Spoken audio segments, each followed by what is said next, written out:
Hi, I'm David Cogen with Laptop Magazine, and today we're going to show you how to replace the cracked screen on your Samsung Galaxy S3. So in order to get started, you're going to need a few things. One of them is a tiny Phillips screwdriver, a metal pick. This is going to be used to scrape a few things. The plastic pick, which is going to be used to pry a few things. And of course, your replacement screen. We got this one from Phone Doctors. They have a nice little kit that includes a lot of these tools as well, so you can check them out. Okay, remove the back cover. Take out the battery. We're also going to take out any memory cards or SIM cards. And then we're going to remove this plastic kind of housing by removing these screws. There's 10 of them. And you can use your Phillips screwdriver to do that.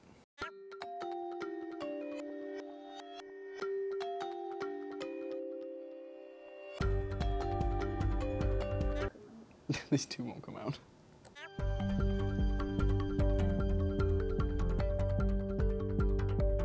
So these last two screws down here sometimes are a little hard to get out. You have to use a little combination of the screwdriver and a little brute force. Okay, now you're going to have all of your screws out. You do not want to lose these. They're hard to replace. And there are 10 of them, so you'll know you're done when you have 10. And we're actually going to try to pry off this plastic piece, which some of it, oh, look, I was fortunate enough, that one just kind of came out. But any little pieces that are stuck, you can just kind of wedge your thing under. Don't use a lot of force. You don't want to break this any further. Okay, and then also up on this part, we have the headphone jack, which is actually connected to the circuit board by this little guy there. I'm going to actually switch to the plastic one to get that off just to be safe. If you use the metal one, whenever touching the circuit board, you have a high possibility of scraping some of the circuits and some of the stuff off, so don't use it for that.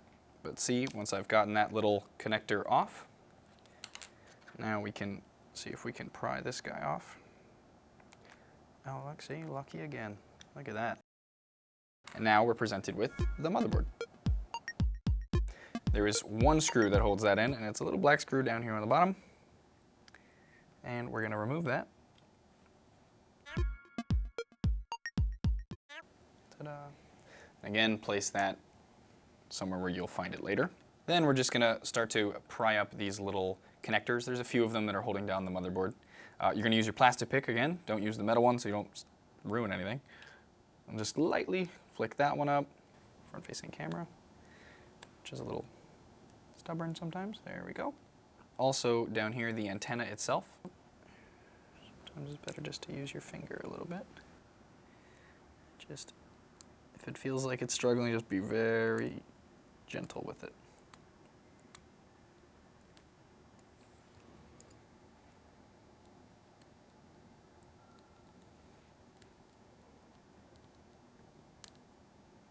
And there you go. That's off, and then you should be able to just kind of wiggle the motherboard or the circuit board out. Just carefully.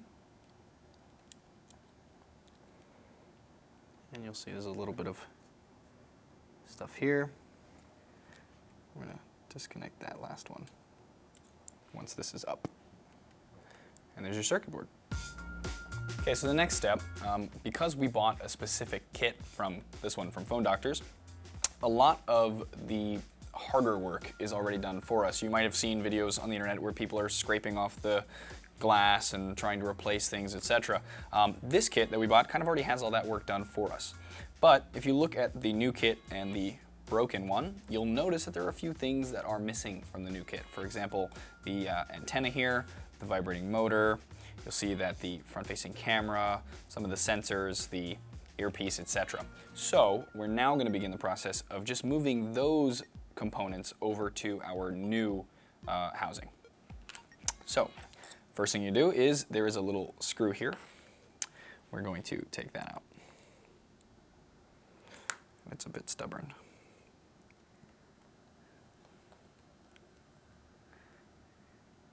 And you want to put that screw separately from the other screws. just maybe off to the side a little bit, just because it is a different screw. So I'm going to use the pointy end of my little plastic pick that I have to kind of get started. And take this guy out. We're going to take this guy out. Pull this guy up. And don't be too scared of this. This is kind of glued into here, or at least it feels like it's glued pretty tight. You just got to be careful and kind of just peel it slowly. And then you'll see other things will just sort of come with it. Take out the antenna a little bit. And instead of trying to take one thing out at a time, a lot of these are connected. So it's good to kind of just work your way around as best you can. Oh, that came off easier than I thought it would. There we go. And this thing's a little difficult. It is wedged in here pretty good, so this will take you a little bit. Just kind of peel the glue off of the left side of it as best as you can.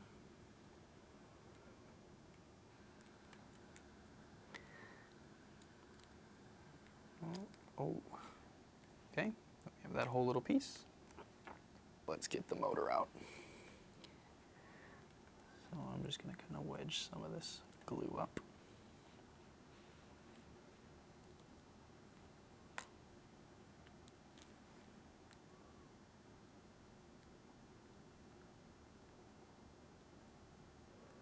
Just be careful with this because of the weight of that motor against the very tiny connector of the motor itself. You want to be careful not to pull too hard because you'll just rip this.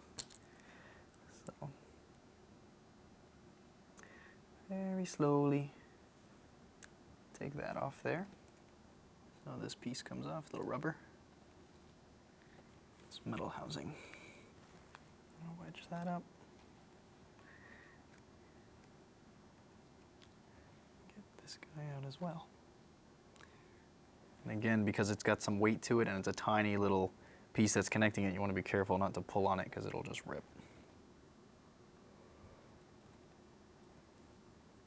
There we go. You just wiggle it a little bit, sometimes helps. Okay, so just a quick overview of what we took out. Took this guy out of here, and that is the earpiece. We also took out the antenna. Took out a couple of housings that all came from up here. This guy and this guy. They're both up in this section up here. Took off the front-facing camera, which was here. And the motor, the vibration motor down here at the bottom. And also just a point to make this piece, we also had to wedge out the little section that was down here wedged into the corner. Okay, in addition to all of the internal components that we have to kind of transfer over to the new housing, there's also two other things, and you don't want to forget them. There are a volume rocker here on this side that generally doesn't come with the new housings, and also a power button. So to get those out, you're just going to take your screwdriver, and you're kind of going to just push in here, and just kind of wiggle it out. It's not the easiest thing to pop out. I'm going to keep it in the same position that I took it out in. Just this way I know that it goes back in this way when I have the new housing. So, and do the same thing with our volume. That's a little bit easier. And again, going to keep it like that. So this way I know that they go back in that way. And we're going to put back the earpiece first.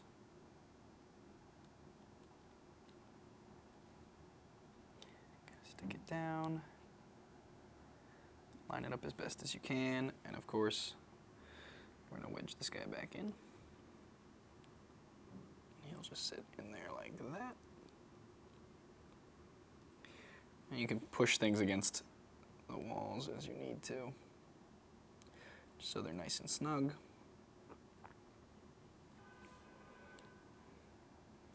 See, this goes like this. And again, they just kind of fit like a puzzle.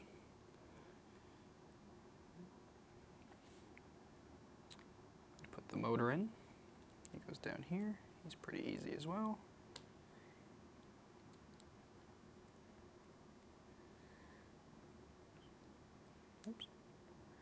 You'll notice on some of these, there's actually little holes for where little dots fit, and that kind of helps you know where they go.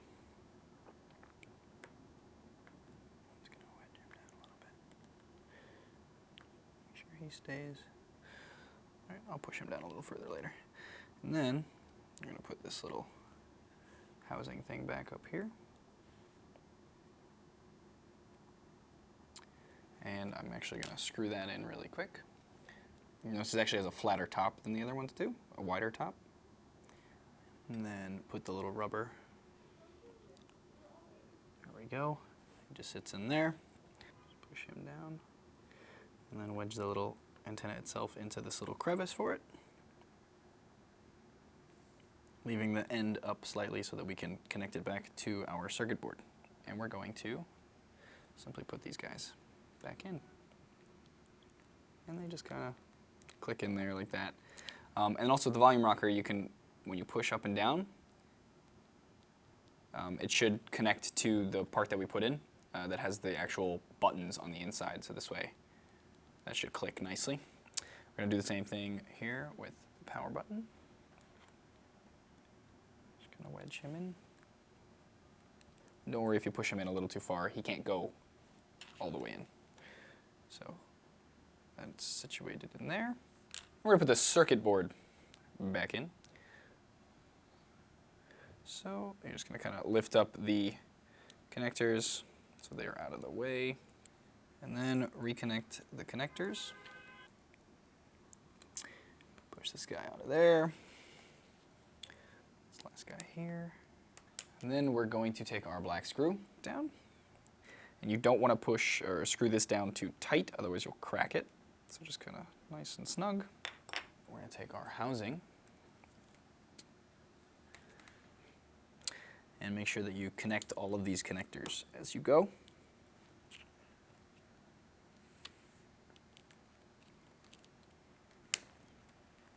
Okay, and you don't have to push down too hard on this to get it too snug, because the screws will do a lot of that work for us. So just so it's kind of sitting on there. And then we're going to take our screws and begin putting those back. Now I do like to stagger these screws a little bit just so that I'm not tightening any one side down prematurely. So we're just going to tighten them a little bit, and then at the end we'll go through and make sure that they're all nice and snug. Then we can replace the battery. Put on our back cover. Okay, once you've got the back cover back on, you're going to push down the power button and pray that the screen turns on. When it does, we can peel off our little plastics, make sure that the touchscreen itself works, obviously. So just kind of flick around on it, make sure that the home button is clicky and it does what it's supposed to do, which it does. The volume rocker works, obviously the power button already works. And just kind of test it out and make sure that the camera works and all those other things that we just connected. So long as it does, you're all set. Basically, it isn't as difficult as a procedure as you might think, as you can tell. One of the big factors with that, though, is that when you do buy a replacement screen, make sure you buy one that comes with the housing and all of the other parts included. Otherwise, you might have seen some other videos where people have had to scrape off the glass and use a heat gun or a hairdryer in order to get all of that off, and that's just a pain in the butt. So pay the little bit extra for the screen that has the housing, and you get to avoid all of that headache and makes it a much simpler procedure. So there you go, that's how to replace the screen on the Samsung Galaxy S3. I'm David Cogen, and thanks for watching.